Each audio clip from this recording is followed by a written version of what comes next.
The lace curtains in my mother's parlor swayed in the heat, though no wind touched them. Margaret Carrington sat beneath the portrait of my grandfather, posture straight, pearls perfectly aligned. My father, Edward, stood by the fireplace, swirling bourbon he hadn't tasted. My sister, Grace, was draped across the velvet sofa, scrolling on her phone as if she were bored at someone else's tragedy. I had come to talk about the wedding flowers, catering, the guest list. The glass garden at Lake Waverly was booked. The deposits made? I thought this meeting was about centerpieces.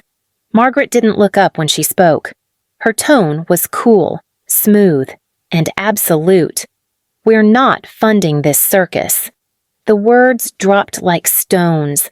I blinked, unsure if I'd misheard. I wasn't asking for. She cut me off, eyes sharp behind her calm. You already have. Every time you bring him here, every time you pretend this situation is suitable. Grace smirked, not lifting her gaze from the screen. Maybe next time. Little dreamer. I turned to my father. Dad Edward's eyes met mine for half a second, then fell to the rug. Your mother's made up her mind, he murmured. I heard my own voice say something small. This isn't about money. Margaret's lips twitched, the kind of smile that didn't reach her eyes. Everything is about money. Lydia. It always has been. You're marrying a man who builds houses for a living. Admirable, perhaps, but not stable. We're Carringtons. We do not lower ourselves for love stories. Lucas isn't a charity case, I said quietly.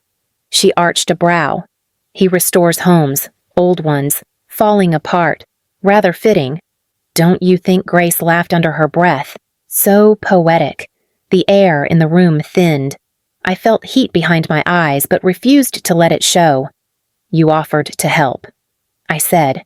You said you wanted to be part of it. Margaret finally looked up, and I changed my mind. I will not participate in a spectacle that drags this family name through the mud. My heart pounded in my ears. You're calling my wedding a spectacle. She set down her teacup with the precision of a blade. Yes, a circus, and we're done paying for the tent. For a long moment, no one spoke. I stared at the portrait above her, the family patriarch who'd built the empire, whose shadow she'd never left. I saw her reflection beneath his frame, unbending, cold, and proud. Something inside me went still. I straightened, smoothed my skirt, and said one word. Understood. Margaret blinked. Grace's smirk deepened, mistaking silence for surrender. I turned and walked out. Behind me, my father called my name, but his voice was weak, already swallowed by her authority. Outside, the late Savannah sun burned against my skin. The air smelled of magnolia and iron heavy, suffocating. I kept walking, each step slower, heavier, until the house disappeared behind the trees. They thought they had ended something, but they had only started it. I drove until the Savannah streets blurred into the interstate, the oak trees fading behind me. My hands trembled on the wheel, not from anger, but from something older. The kind of shaking that comes when an old wound opens itself without warning. My mother had taught me that silence was safer than truth. I learned it before I was old enough to name it. When I was 13, I drew dresses in the margins of my schoolbook silk skirts, lace sleeves, shapes that made sense to me. One afternoon, Margaret found my sketchbook spread open on the dining table. I still remember the sound her heels made crossing the floor. She lifted the book between her fingers like it was something contagious. What is this supposed to be? Designs, I said softly. I want to be a designer. Her laugh was sharp, unamused. Designers wait tables and pray someone rich takes pity on them. Carrington women do not beg for recognition. I don't care about money, I said. I just want to create something. She dropped the sketchbook into the trash can beside her. Then you can create disappointment. You seem to have a talent for it. I looked to my father. He stood in the doorway, tie loosened, face tired from another day of meetings. He didn't move, Not even when I whispered, "Dad." He exhaled slowly and said, "Listen to your mother. Lydia. She knows what's best." That was the first night I learned how silence could sound like love. After that, I stopped drawing. I studied accounting because Margaret said stability was beautiful. I learned how to dress the way she wanted, speak the way she expected. The more I agreed, the more peace filled the house. Even Grace learned early how to play her role, the golden daughter who sparkled when mother needed light. At dinner parties, Margaret would say, "Grace has vision." Then she'd turn to me and add, "Lydia keeps us grounded." It always sounded like a compliment until I understood what it meant. Now, years later, driving alone past the Savannah city limits, I realized how much of me still belonged to that silence. Every decision, every hesitation, every apology I'd ever made came from that one moment by the trash can, watching my future burn with paper edges. This time, though, I wasn't staying quiet. I met Lucas Vega at a preservation fundraiser in Charlotte. He was standing beside a model of an old house he'd restored, sleeves rolled up, sawdust still on his shoes. When he spoke, he didn't sell himself. He told stories about the families who had lived there, the laughter that used to echo through the rooms. I remember saying, "You talk about houses like they're people." He smiled, maybe because both deserve saving. We talked until the lights dimmed and the volunteers started stacking chairs. By the end of the night, I'd agreed to see him again, though I knew my mother would hate everything about him: the modest truck, the easy laugh, the way he said my name without expectation. When I finally brought him home to Savannah, Margaret greeted him with a smile that belonged to someone accepting an award. "So, you're the craftsman," she said. "Architect," Lucas replied, extending his hand. "Of course," she said, shaking it once before letting go.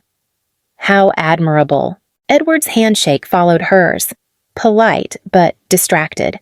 Grace leaned against the doorframe, whispering just loud enough for me to hear. "At least he's handsome. Ambition's optional, I guess." Dinner was worse. Every question from my mother came coated in sugar. "Do you plan to keep working locally, Mr. Vega? Or do you have ambitions to expand beyond small projects?" Lucas met her gaze calmly. "I like knowing the people I build for. It keeps me honest." Her fork paused midair. Honesty is a fine thing, though it doesn't always pay the bills. I saw his jaw tighten, but he didn't answer. Later, when we left, Lucas took my hand in the car. "She doesn't like me. She doesn't like anyone she can't control," I said. He squeezed my fingers gently. "Then we'll give her something she can't touch." 3 years later, we were still saving every dollar for our wedding, just the two of us. No family accounts, no conditions. For the first time in my life, I thought I'd finally built something she couldn't take apart. Margaret called one Thursday morning. Her voice was light, practiced. "Come home. Lydia, we need to discuss the details for the ceremony. I'd like everything perfect." I hesitated. It had been months since she'd spoken to me without criticism. Still, I wanted to believe her. "All right, I'll drive down tonight." When I arrived, the house smelled the same magnolia polish and control. Grace was sprawled on the sofa, scrolling through her phone. My father sat near the window, tie loosened, his eyes distant. Margaret stood by the fireplace, a crystal glass of water in her hand like a prop in a play she'd rehearsed. "I'm glad you came," she said. "Let's talk about the wedding." I sat, waiting. Margaret didn't. She placed her glass down carefully, each motion deliberate. "We've been reviewing the situation. Your fiancé Lucas seems like a nice man, but there are concerns." Grace laughed softly. Understatement of the year. I looked at my father. "What concerns?" Margaret answered before he could. "Appearances, financial expectations, long-term stability. This family's reputation isn't just yours to gamble with." "I'm not gambling," I said. "I'm getting married." "You're making a spectacle," she corrected. "People will talk. They always do." Grace added, I already heard someone ask if he was the gardener or the groom. Grace, my father said weakly. She grinned. Just sharing the sentiment? Dad, my throat tightened. You invited me here for this. No, Margaret said, her tone flattening. We invited you to tell you that we will not be contributing any further. The venue, the vendors, the arrangements, consider them canceled. The word hit me before its meaning did. Canceled. Yes, we've spoken to the coordinator. It's better to end things before they become a full-blown embarrassment. I stood slowly. You canceled my wedding. You'll thank me later, she replied. Marriage is a serious union, not a charity project. Grace's smirk widened. Maybe you two can hold it in his workshop. You like rustic. Something in me hardened. You had no right. Margaret tilted her head, almost pitying. We had every right. We're protecting the family. You'll understand someday. I heard my father sigh, the sound of surrender. Lydia, maybe it's for the best. There's been tension. Let's just cool off. Cool off, I repeated quietly. You let her ruin everything I've worked for, and you want me to calm down. Margaret stepped closer, lowering her voice. Watch your tone. Dear, anger is unbecoming.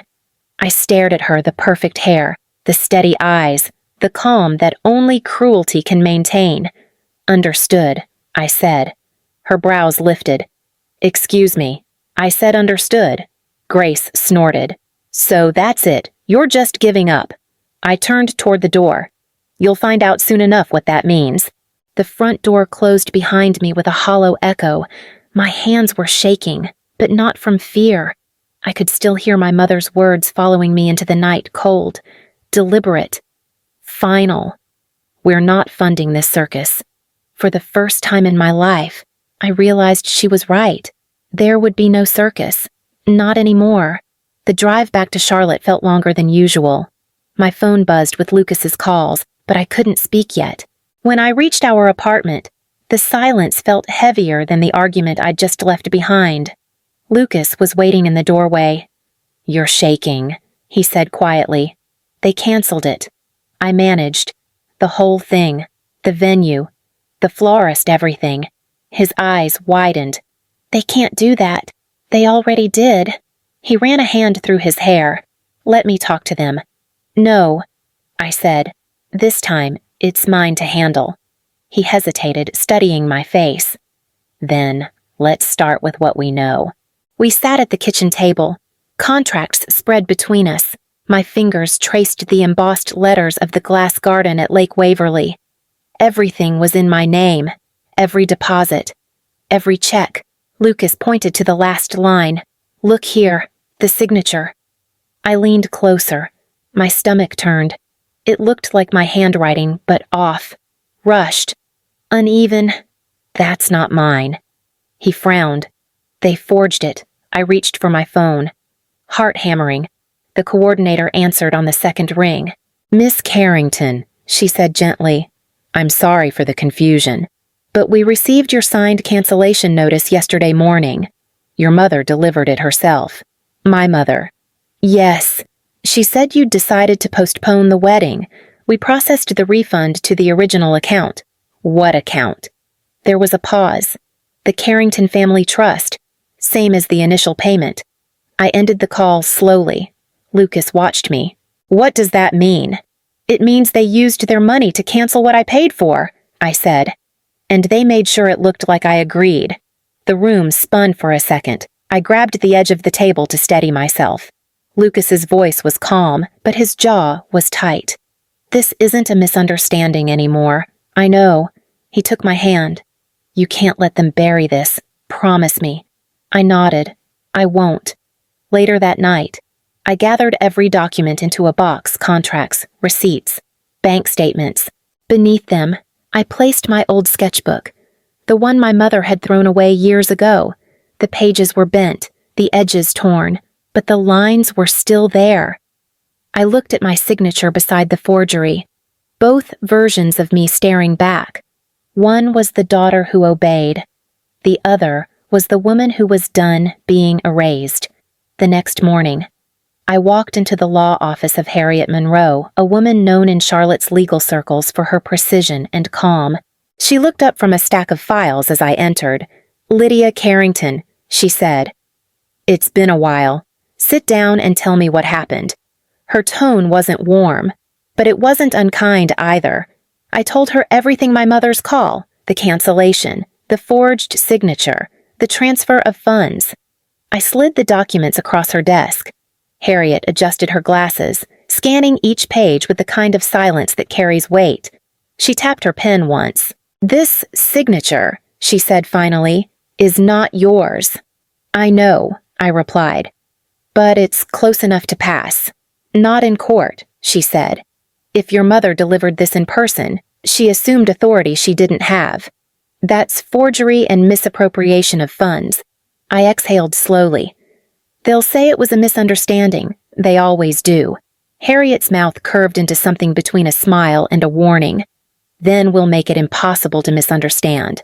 We spent the next 2 hours reviewing every receipt, every transaction connected to the wedding. I watched as Harriet drew lines from one payment to another, her pen moving like a scalpel. Then she stopped. "This account," she murmured. "Carrington Family Holdings. That's my parents' business." She circled the number. "It's also tied to Grace's boutique. Look, several transfers here, each in the thousands." I leaned closer. "They used my money." Harriet's eyes met mine. "They used your identity." "And that's theft." Her certainty steadied me more than comfort could. That evening, I was sitting at my kitchen table when my phone rang. The name on the screen made me freeze Uncle Samuel Tate. I hadn't heard from him in years. "Lydia," he said quietly. "I'm sorry to call like this, but you need to know something. It's about your grandfather's trust." "My trust?" "Yes. He set aside $480,000 for you. It activates when you marry. Your parents have been managing it under the family's financial accounts. I checked the ledgers myself. Money's been leaving that trust for years." My hand went cold around the phone. "You're saying they've been stealing from it?" "I'm saying they've been living off it. Grace's business, the house renovations, even your mother's charity galas. If your wedding had gone through, the audit would have exposed everything. They had to stop it." I pressed a hand against my mouth, trying to steady my breathing. "Thank you for telling me." He hesitated. "You're going to do something about it, aren't you?" "Yes," I said. "I'm done letting them decide who I am." After I hung up, I sat in the dark for a long time. The marble floors of that Savannah house flashed in my mind, their polish, their perfection, their cracks no one ever saw. It turned out the cracks had been there all along. My family had just learned how to walk over them without looking down. The clerk called the case, voice steady. Carrington versus Carrington. I stood beside Harriet Monroe. Across the aisle, Margaret sat poised, pearls bright under the lights. Edward adjusted his cufflinks with shaking fingers. Grace hid behind dark glasses she did not need. The judge glanced over the file. "Counsel, proceed." Harriet nodded once. "Your Honor, this case concerns a forged cancellation, misappropriated funds, and a trust established for my client, Ms. Lydia Carrington. We will show that members of her family used her identity and her assets to conceal their own debts." Margaret's attorney, a silver-haired man with a velvet voice. "Rose, Your Honor, this is a family dispute, not a crime. Misunderstandings happen when emotions run high." Harriet did not look at him. "Misunderstandings do not produce counterfeit signatures." The judge gestured. "Call your first witness." "The venue coordinator from the Glass Garden," Harriet said. A woman in a dark suit took the stand, swore in, and sat. Harriet: "Did you receive a cancellation for Ms. Carrington's wedding coordinator?" "Yes." "Who delivered it?" "Her mother, Mrs. Margaret Carrington, whose signature was on the form, Ms. Carrington's." Harriet slid a document to the bailiff. "Is this the form?" "Yes." "Did you verify identity?" She said Ms. Carrington was unavailable and had authorized her. Harriet's pen tapped once. Did you process any refund? Yes, to an account labeled Carrington Family Trust. Thank you. No further questions. The defense rose. Coordinator, is it unusual for a parent to assist with wedding logistics? It happens. And people make mistakes. Yes. Nothing further. The judge looked to Harriet. Next. Harriet placed 2 copies on the lectern. Ms. Carrington, please step forward. My throat felt tight, but my voice held. I swore in and sat. Harriet, is this your signature on the cancellation? I studied the strokes. The angled L turned into a crooked hook. No. Have you ever authorized your mother to sign your name? No. Who paid the deposits for the glass garden? I did. Harriet nodded, turned to the judge. Your Honor, we move to admit a handwriting analysis showing significant discrepancies between Ms. Carrington's signature and the one on the cancellation. The judge glanced through the report. Admitted. The defense stood. Ms. Carrington, you love your family. I kept my eyes on him. I do not love theft. He blinked. You were emotional when the wedding became complicated. I was clear. I said, I did not cancel my wedding. Nothing further. Harriet did not sit. Uncle Samuel Tate to the stand. Samuel's shoulders were squared, his voice low. Harriet, Mr. Tate, did your father, the late Mr. Carrington, establish a trust for Lydia Carrington? Yes. In what amount? $480,000. When does it release? Upon her marriage. Have funds been withdrawn? Yes. By whom? Edward and Margaret Carrington. A rustle moved through the gallery. The defense rose quickly. Objection? Foundation? Harriet held up a binder. Bank ledgers, wire records, authorizations. Your Honor, these are certified copies. Overruled, the judge said, witness may answer. Samuel repeated, steady, Edward and Margaret. Margaret leaned toward her attorney, whispering sharply. He placed a calming hand on her forearm. She did not accept. Harriet's voice softened. Mr. Tate, if the wedding proceeded, what would have happened a full audit upon release? The missing funds would have been noticed. Harriet closed the binder. No further questions.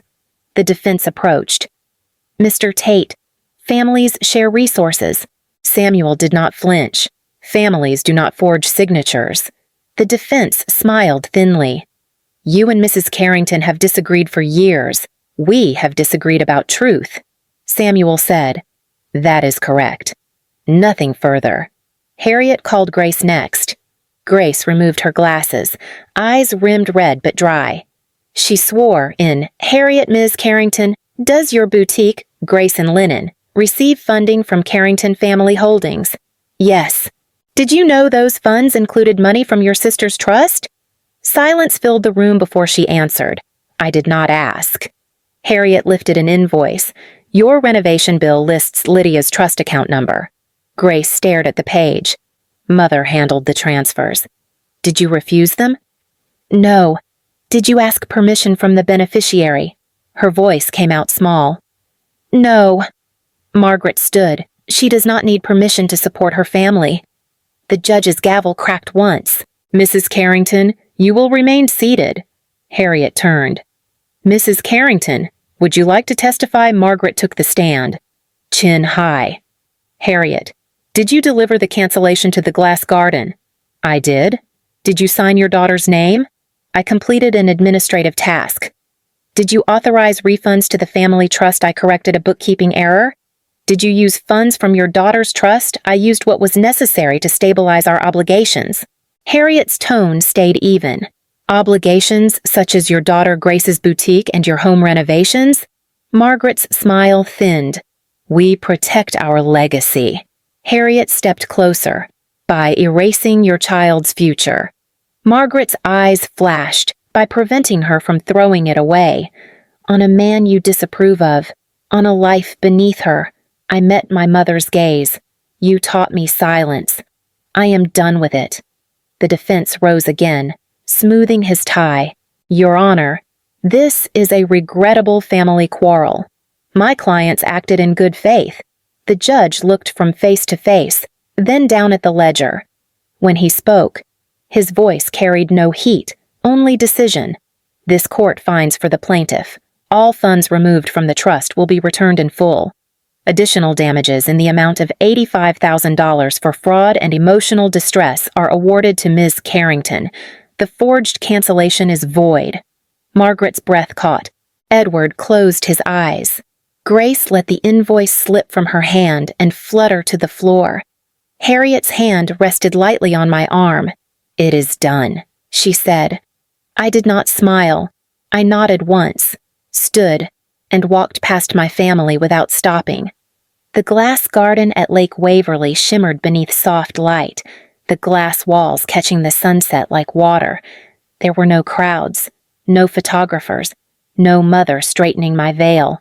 Only the sound of music drifting through the open air and the faces of the few people who had chosen to stay. Harriet sat in the second row, unreadable but present. Uncle Samuel gave a small nod from beside her. Lucas waited beneath the arch, his tie slightly crooked. When he saw me, he smiled, and the weight I had been carrying loosened for the first time in months. He whispered as I reached him, "You sure you want to do this?" I almost laughed, more than ever. The officiant spoke, but I barely heard the words. All I could see was Lucas's hands steady, warm, unshaken by everything that had come before. When it was time for the vows, he went first. "I don't promise to fix everything," he said softly, "just to build with you, even when the ground feels uneven." I felt my throat tighten. "I promise to never disappear into silence again," I said, "not for them, not for anyone." His fingers brushed mine. "Then we'll be just fine." The officiant smiled. "By the power vested in me, I pronounce you husband and wife." The applause was quiet but real. Harriet's lips curved faintly, almost a smile. Lucas leaned in, his breath warm against my ear. "You did it." I shook my head. "No, we did. Later." As the last song played, I stepped outside for air. The lake reflected the lights, still and unbroken. Behind me, laughter rose honest, small, unforced. I closed my eyes, hearing the echo of my mother's voice calling my wedding a circus. Now there were no tents, no audience, no performance, only peace, for the first time. I walked alone, and it did not feel lonely. Weeks passed before the first call came. I saw my mother's name light up the phone, then fade when I didn't answer. The next day, it was my father. By the end of the week, Grace. Each voicemail sounded rehearsed, soft, trembling, carefully pitiful. "We just want to talk," my mother said. "Your father lost his position. Grace's store is closed. We need help starting over." Her voice cracked on that last line, but it was the kind of crack she chose. Lucas found me in the kitchen that evening, folding laundry. "You heard from them again?" "Yes." He hesitated. "You going to call back?" I folded another towel, smooth and slow. "No." He nodded, understanding without argument. The messages kept coming. They shifted from guilt to apology to something like begging. Each one felt smaller, thinner. The empire of control had finally collapsed, and all that remained was their need. One night, after the 6th missed call, I typed a single text, "The circus is already full." I set the phone face down and poured myself a glass of wine. Lucas glanced at me. "You sure I'm sure?" He kissed my forehead and left me to the quiet. The next morning, sunlight spilled across the table where my sketchbook lay open. Fabric swatches covered the pages, new designs, new beginnings. My first collection was taking shape. I traced one sketch with my finger and felt calm, not triumph, just stillness. They had taken enough from me. Now the silence belonged to me again, but this time it meant peace.